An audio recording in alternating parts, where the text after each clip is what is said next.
Hello guys, welcome to my channel. आज पुन्हा एकदा एक नवीन पोर्ट्रेट आपल्यासाठी घेऊन येत आहे. त्याची आउटलाईन आपण आता करत आहोत. या पोर्ट्रेटचं वैशिष्ट्य असं, वेगळा अँगल, नेमका लाईटचा सोर्स, त्यानंतर वेगळी पद्धत याच्यामध्ये अवलंबण्यात आलेली आहे. सुरुवातीला एक फ्लॅट बॉडी टोनचा एक रंग आपण त्याच्यावर ओव्हरलॅप केला. त्याचा आपल्याला तो मिडल टोन मिळाला. त्यामुळं शॅडो मधले आणि थोडेसे लाईट्स आपण त्यातले सोडून घेतल्यानंतर हे पोर्ट्रेट करण्याला जास्त सोपं होण्याची शक्यता जास्त वाटते. आपण बॅकग्राऊंड अगोदर करून घेतले. त्याचं कारण असं की आपल्याला एक इम्पॅक्ट जाणवतो. हे पोर्ट्रेट करत असताना आपण या ज्या स्टेजेस आहेत ह्या नेहमीच्या पोर्ट्रेटपेक्षा थोड्याशा वेगळ्या पण आहेत. यासाठी तुम्हाला हा व्हिडिओ शेवटपर्यंत पाहिला तर तुम्हाला त्याचं आकलन होईल, तुम्हाला त्याचं नॉलेज मिळेल. कारण हा डिफरंट अँगल आहे. 3/4 अँगल आहे. डोळ्याचा भाग खूप कमी दिसतोय, पण लाईट आणि चेहऱ्यातला जो स्किनचा सॉफ्टनेस आहे ती करताना खरोखर कसरत होतेच आहे. कारण जवळजवळचे टोन जेव्हा स्किन मध्ये असतात तेव्हा आपल्याला रंगांचा इफेक्ट आणायला खरोखरच कष्ट. हा अँगलच इतका सुरेख आहे की केसांची एक ठेवण आहे, त्याच्यामध्ये एक ब्राउनिश असा एक छान टोन आहे. त्याच्या लाईट्सवर जो पडलेला जो आहे केसांवरचा जो हायलाइट आहे तो नेमकेपणाने पडलेला आपल्याला दिसतो.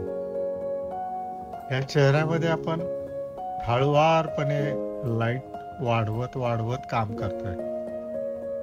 कारण त्याच्याशिवाय त्याचं रिफ्लेक्टेड लाईटचं किंवा मानेवर पडलेला लाईट, शॅडो मधला जो गालावर रिफ्लेक्टेड पडलेला लाईट, केसांमधला जो रेडिशनेस जो आहे तो सुद्धा इफेक्ट आणताना खरोखरच कष्टाचं काम आहे असं नेहमीच वाटायला. कारण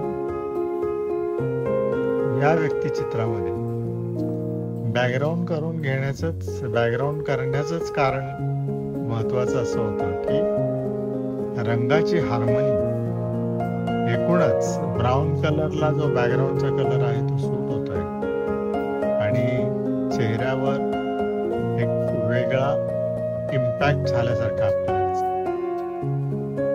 डोळ्यांमधला 2 मिनिट डोळ्यांमधला जो डीप आहे किंवा नाकामधला जो शॅडो मधला पॅक तो आपण करत असताना आता आपल्याला थोडासा परिणाम दिसायला लागतो. आउटलाईनचा लेअर आपण करून घेतलेला असल्यामुळे आपल्याला आउटलाईनचा लेअर टाकून व्यक्तिचित्राची आउटलाईन आपल्याला जास्त त्यात रंगवरण करणं जास्त सोपं जातं. आउटलाईनचा वेगळा लेअर करून घेतला या डिजिटल पेंटिंग मध्ये त्याचा आपल्याला नेहमीच फायदा होतो आणि आपला कॉन्फिडन्स पण वाढतो की आउट ऑफ बॉर्डर ते चित्र जात नाही किंवा आउट ऑफ एरिया ते चित्र जात नाही. या चित्रामध्ये आता जो लाईट आपण टाकला तो आता जास्त पूरक आणि त्या अँगलला सुटेबल असं आपल्याला दिसतं आणि व्यक्तिचित्रामध्ये एक वेगळं सॉफ्टनेस आता आपल्याला येताना दिसते. कानामधलं जे आभूषण आहे ते सुद्धा आपण साधारण सजेस्ट केले. त्याच्यामध्ये शॅडो मधला, कानामधला जो शॅडो मधला टोन आहे तो सुद्धा एक वेगळ्या पातळीवरचा जो सॉफ्टनेस आहे, रिफ्लेक्टेड आलेला जो लाईट आहे, हायलाईट आणि रिफ्लेक्टेड लाईट मधला जो फरक आहे तो या व्यक्तिचित्रामध्ये प्रामुख्याने दिसतो. गालावरचा गुलाबीपणा, त्यानंतर डोळ्यांच्या जवळपासचा जो डार्कनेस आहे, ओठांमधला रंग सुद्धा अतिशय सॉफ्ट आणि सिल्की असा आहे. केसांमध्ये खूप कमी काम केलंय तरी सुद्धा ते केस पूर्ण वाटायला लागतात. ते ह्या चित्राचं वैशिष्ट्य आहे. जवळजवळचे टोन आपण ज्या वेळेला घेतो, आपण मानेवर आता एक मिडल टोन घेतलाय, तर तो इतका परफेक्ट पडलाय की त्याच्यावर पुन्हा आता काही काम करावं असं लागेल असं काही वाटत. भुवयांचा जो सॉफ्टनेस आहे, नाकावरचा हायलाइट, हे सुद्धा अतिशय परफेक्ट पडल्यासारखं आपल्याला दिसते. केसांमधला हायलाइट हा आपण जास्त करकरीत असा केलेला नाही, त्याच्यामध्ये तो सॉफ्टनेस केसांचा तो ठेवण्याचा प्रयत्नच केला आहे.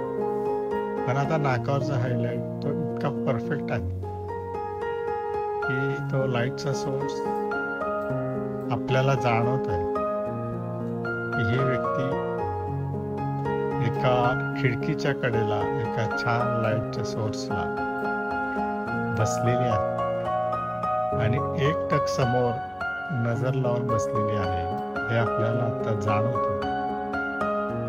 शॅडो मधलं तिच्या कानातलं जे आभूषण आहे ते सुद्धा अतिशय पूरक आणि छान दिसायला लागले.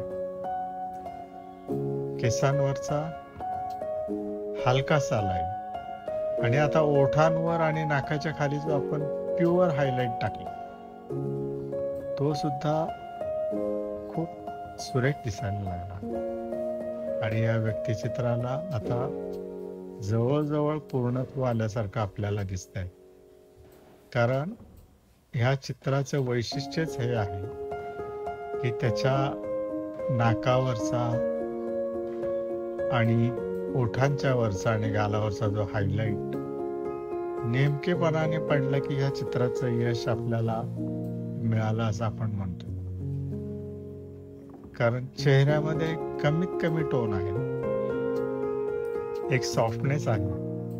ते काम करत असताना खूप कष्ट पडले, कारण आपण हे काम, हा जो व्हिडिओ जो पाहतो आहोत तो अतिशय कॉम्पॅक्ट आहे आणि त्याचा परिणाम साधण्यासाठी आपल्याला खूप वेळ द्यावा लागलेला आहे. कारण हा वेळ जर दिला नाही तर हा परिणाम आपल्याला पाहायला मिळणार नाही. म्हणून तुमच्यासाठी वेगवेगळ्या पद्धतीने प्रयोग करून नवनवीन व्यक्तिचित्र वेगवेगळ्या पातळीवर, वेगवेगळ्या अँगलने, वेगवेगळ्या रंगाचे असे द्यायचा मी प्रयत्न करत असतो. कारण माझ्या प्रत्येक व्हिडिओमध्ये थोडंसं वेगळेपण आहे. डिजिटल पेंटिंग हे माध्यम मी जरी निवडलं असलं तरी सुद्धा मूळचा पेंटिंगचा सेन्स, मूळचा ड्रॉइंगचा सेन्स, मूळ प्रमाणबद्धतेचा सेन्स, स्केचेस याचा कालांतराने सातत्याने अभ्यास करत जाणं आणि येणाऱ्या नवीन आव्हानांना, नवीन चॅलेंजेसना आपण तोंड देत राहणं आणि अपडेट राहणं हे आत्ताच्या चित्रकाराची काळाची गरज आहे. हे आपण ओळखायला पाहिजे. पेपरवरही काम केलं पाहिजे, तुम्ही डिजिटल सुद्धा काम केलं पाहिजे, वेगवेगळ्या माध्यमांमध्ये काम केलं पाहिजे. त्याशिवाय तुम्हाला अपडेट राहता येणार नाही. आणि अशी व्यक्तिचित्र जेव्हा आपण सहज रेखाटू किंवा रंगवू त्यावेळेला आपल्याला या व्यवसायामध्ये उभं राहायला नक्कीच मदत होते. आणि तुम्ही माझे जर हे व्हिडिओ पाहिले आणि माझ्या जर चॅनलला तुम्ही सबस्क्राईब केलं, तुम्ही काही कॉमेंट्स केल्या, तर त्या पुढच्या दृष्टीने तुम्हाला नव्याने काम द्यायला उपयुक्त ठरतील असं मला वाटतं.